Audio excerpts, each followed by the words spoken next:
तो चलो करते हैं शुरू। 5.2 एक्सरसाइज कर रहे थे हम। कितने क्वेश्चन कर लिए आप लोगों ने? जो जो कल कराए थे सब समझ में आ गए? यस। आगे कोई ट्राई नहीं किया? No sir. गलत बात। सब पका पकाया तो ना मिलेगा, कुछ कुछ खुद भी पकाओ। चलो देखते हैं अभी क्वेश्चन नंबर 6। Sixth question. हाँ जी।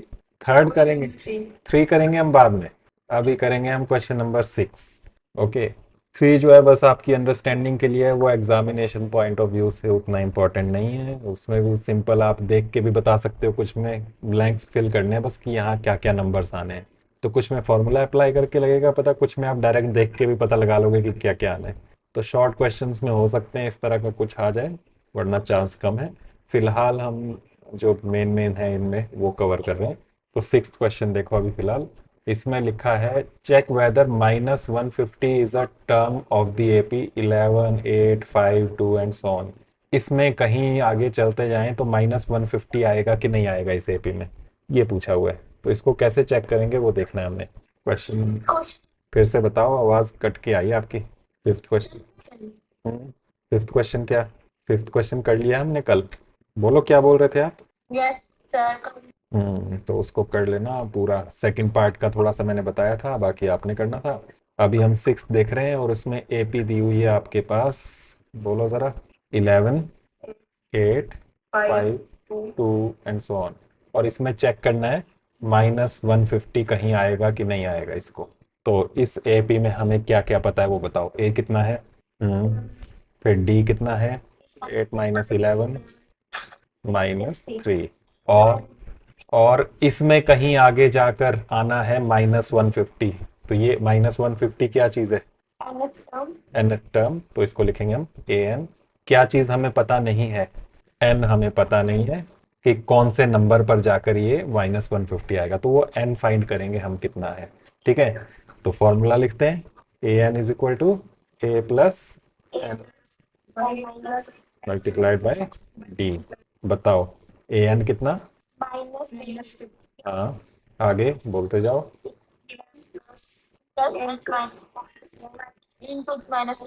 हाँ, और ये बन गया -150। फिर 11 भी इधर ले आओ इसके साथ। -11 is equal to n-1 multiplied by -3। कितना हो जाएगा ये? माइनस -160। 161। दोनों माइनस के थे इसलिए साथ में ऐड हो गए। n-1 -3। अब -161 upon -3 is equal to n-1। Minus minus cancel हो गया। ये आया 161/3। कैंसिल नहीं हो पाएगा ये, है ना, 3 के टेबल में नहीं आएगा ये।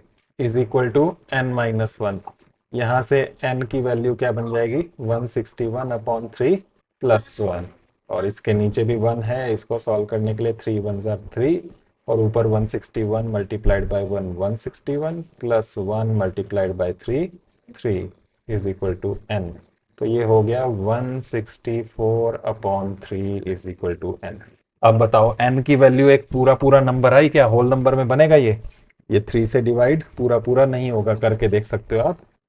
164, 3 5 ज़ार 15, माइनस करके बचा 1, फिर 4, 3 4 ज़ार 12, बच जाएगा 2। तो n की वैल्यू आ रही है यहाँ पर 54 2/3। और n होता है नंबर ऑफ टर्म्स। ये यहाँ पर फर्स्ट टर्म के लिए n है यहाँ पर 1, सेकंड टर्म के लिए n है 2, थर्ड टर्म के लिए n 3 है, फोर्थ टर्म के लिए n 4 है। तो n जो है ये नेचुरल नंबर ही होगा हमेशा, पूरा पूरा नंबर। पॉइंट्स में फ्रैक्शंस में नहीं हो पाएगा। यहाँ पर हमारा ये फ्रैक्शन में आ रहा है ना। ये पूरा एक नेचुरल नंबर नहीं है। This is not a natural number. और नेचुरल नंबर नहीं है, इसका मतलब -150 जो हम देख रहे थे वो इसमें कहीं नहीं आ सकता। क्लियर बात? अगर ये पूरा नेचुरल नंबर आ जाता है तो हमें पता लग जाता है कि ये कहाँ पर होगा -150। लेकिन ये नेचुरल नंबर नहीं आया है, इसलिए -150 इस एपी का पार्ट नहीं है। ठीक है। तो क्वेश्चन में जैसी लैंग्वेज लिखी थी उसी तरह से लिख सकते हो। तो लिखा था check whether -150 is a term of AP, हम लिखेंगे -150 is not a term of this AP. -150 is not a term of this AP। Okay, तो इस तरह से ये करना है आपको। ए देखा आपने कितना है, डी देखा, ए एन आपको -150 दिया था, एन फाइंड करना था, फॉर्मूला यूज किया हमने और एन की वैल्यू सॉल्व करते हुए निकाली। और वो क्योंकि पूरी पूरी नेचुरल नंबर नहीं आई, इसलिए हमने लिख दिया कि ये ए पी का पार्ट नहीं होगी -150 वाली टर्म। ठीक है, तो इस तरह से यहाँ पर ये क्वेश्चंस हैं। बाकी और क्वेश्चंस भी आपने करने हैं, कुछ कुछ क्वेश्चंस बीच बीच से देखते हैं। फिलहाल इसको ही 7th को ही देख लेते हैं।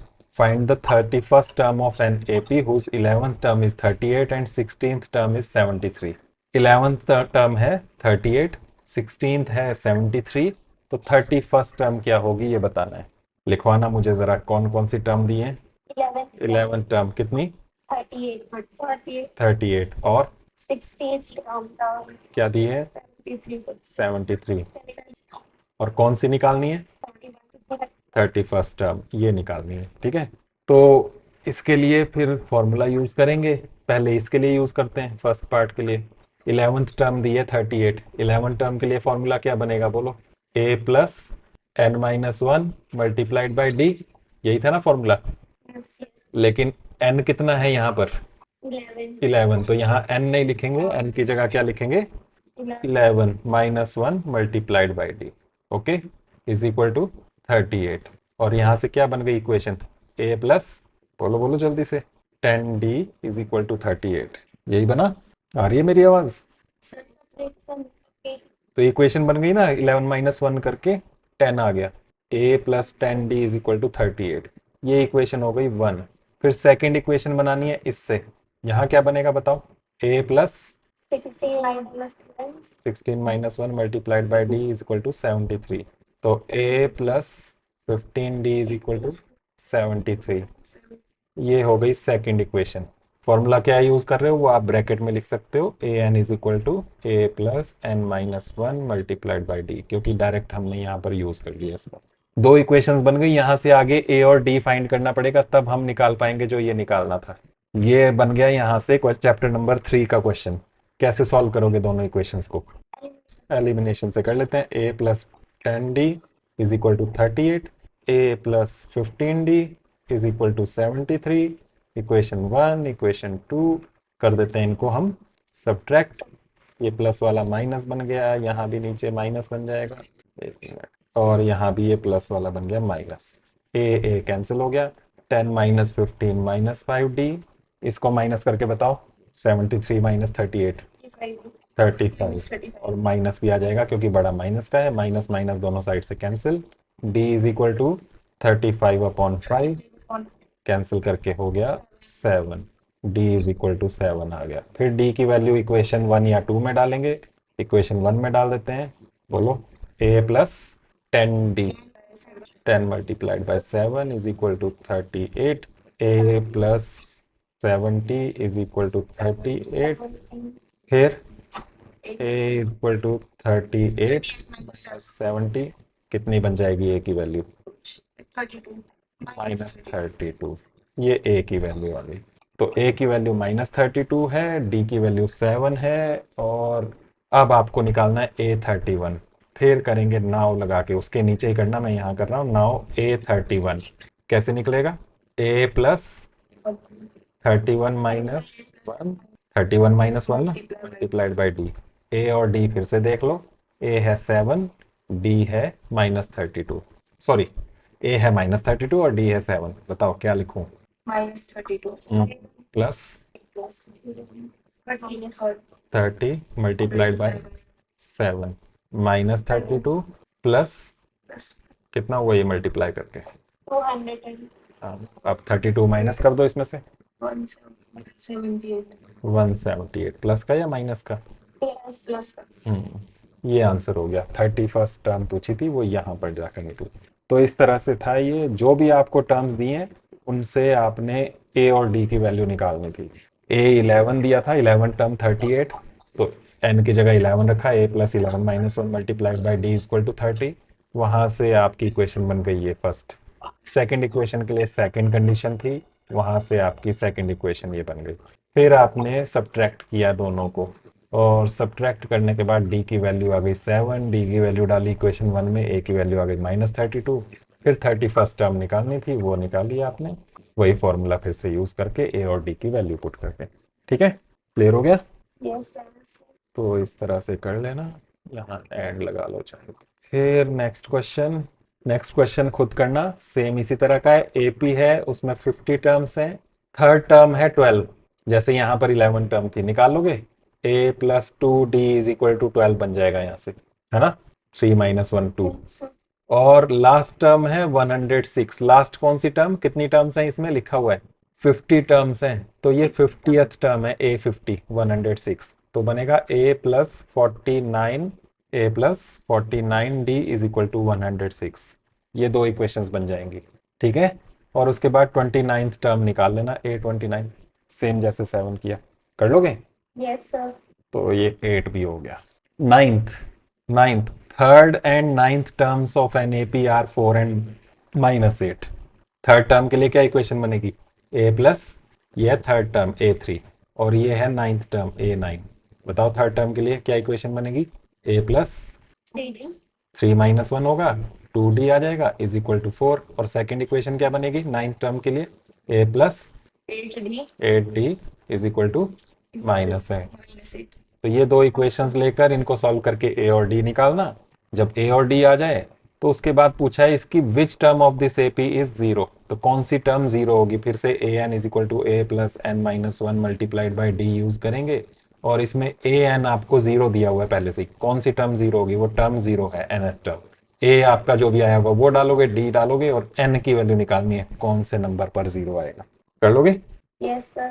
दो इक्वेशंस बन गई हमारी, उनको सॉल्व करके ए और डी लेना, ए और डी की वैल्यू फिर इसमें ए एन वाले फॉर्मूले में डाल के एन निकालना है।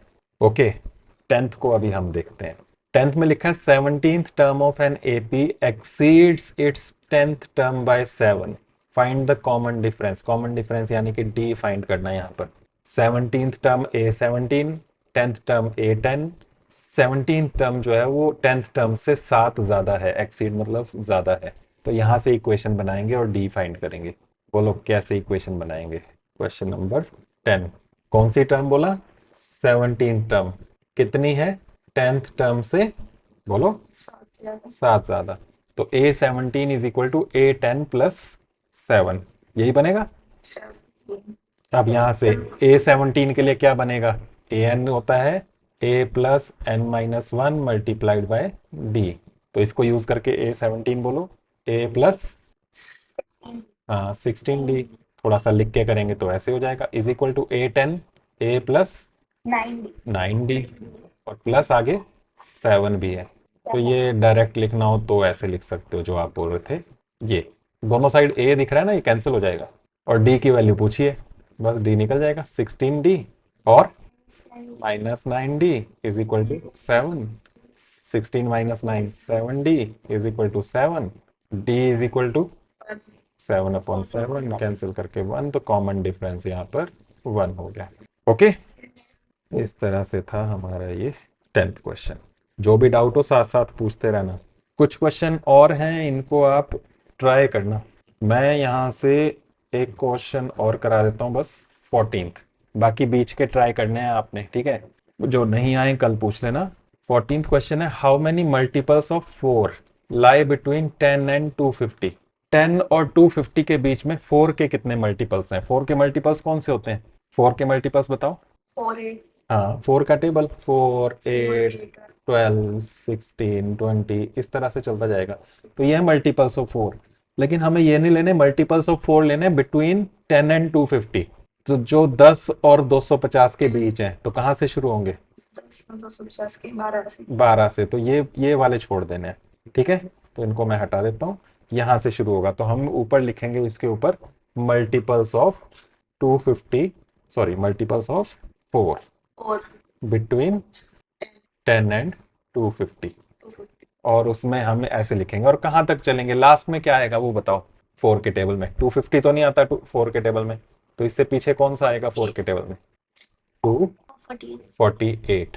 तो ये थोड़ा सा दिमाग में रखना है आपने कि फर्स्ट कहाँ से शुरू होगा और लास्ट कहाँ तक जाएगा। अब पूछा ये हैं कितने टोटल, 4 के मल्टीपल्स हमने सारे लिख दिए, 12 16 20 24 28 इस तरह से चलेगा, और 248 लास्ट आएगा। जो 10 और 250 के बीच है। ये कितने हैं ये पूछा है, यानी कि आपको निकालना है n। ओके, n फाइंड करना है। अब n कैसे फाइंड होगा, उसके लिए आपको बोलना है कि ये एक एपी बन रही है। इन्होंने इस बार क्वेश्चन में नहीं लिखा है एपी है ये, तो हमें खुद लिखना पड़ेगा कि दिस इज एन एपी, ये एक एपी है। और यहाँ पर a कितना है, 12 है, d कितना है, 60 minus 12 4 है, 4 का डिफरेंस है, 4 का टेबल आ रहा था। an कितना है, 248 248, जहां तक आपको n निकालना है। तो ये लास्ट टर्म जो है ये an है, और n आपको फाइंड करना है। कर लोगे आगे, yes sir बस फॉर्मूला यूज करना है, n की वैल्यू निकालनी है, तो बस इससे आगे तो दिक्कत वाली बात नहीं है। तो इस तरह से ये क्वेश्चन था। 4 के मल्टीपल्स देखे किस किस के बीच में और वो कितने हैं, वो n फाइंड करके पता चल जाएगा। तो इस तरह से था ये क्वेश्चन नंबर 14। ऐसे ही 13 भी है। 13 में 3 डिजिट नंबर्स पूछे हैं जो 7 से डिवाइड हो जाएं। तो 7 से डिवाइड होने वाले नंबर 3 डिजिट कहाँ से शुरू होती हैं, 3 डिजिट 100 से, और कहाँ तक जाती हैं 3 डिजिट्स, 999 तक। 19 तो इनके बीच में 7 के मल्टीपल्स देखने, जैसे 10 और 250 के बीच देखे हमने 4 के मल्टीपल्स, तो 100 से लेकर 999 तक 7 के मल्टीपल्स कौन कौन से हैं, वो कितने आएंगे, यहाँ भी n की वैल्यू फाइंड करनी है। तो 7 के टेबल में कौन सा नंबर आता है 100 से बड़ा, वो देख लेना आपने। देख लोगे, 11 7s are 77, 12 7s are 84, फिर 13 7s are 91, 14 7s are 98, 15 7s are 105। तो 105 से शुरू होगा, और लास्ट कहाँ कौन सा आएगा वो आप देख सकते हो। 999 को 7 से डिवाइड करके देख लेना, लग जाएगा पता कि कितना बच रहा है, उतना थोड़ा कम कर देना बस। तो इसको ट्राई करना, बाकी सेम ही है इस तरह से। तो जितने बीच में छोड़े, 2 मैंने ये छोड़े यहाँ पर, 8 और 9, 10 हमने कर लिया, 14 किया, 13 छोड़ा है। ठीक है, तो इनको तो कर ही लेना है, बाकी और कुछ आप कर पाओ तो करना। बस 16 क्वेश्चन, 16 नहीं, अच्छा 20 क्वेश्चंस हैं टोटल वैसे, पर जो आप इनमें से कर पाओ वो कर लेना, कुछ हम कल और कर लेंगे। बस फिलहाल आज के लिए इतना रखते हैं, ठीक है, yes sir फिर बाकी करते हैं कल।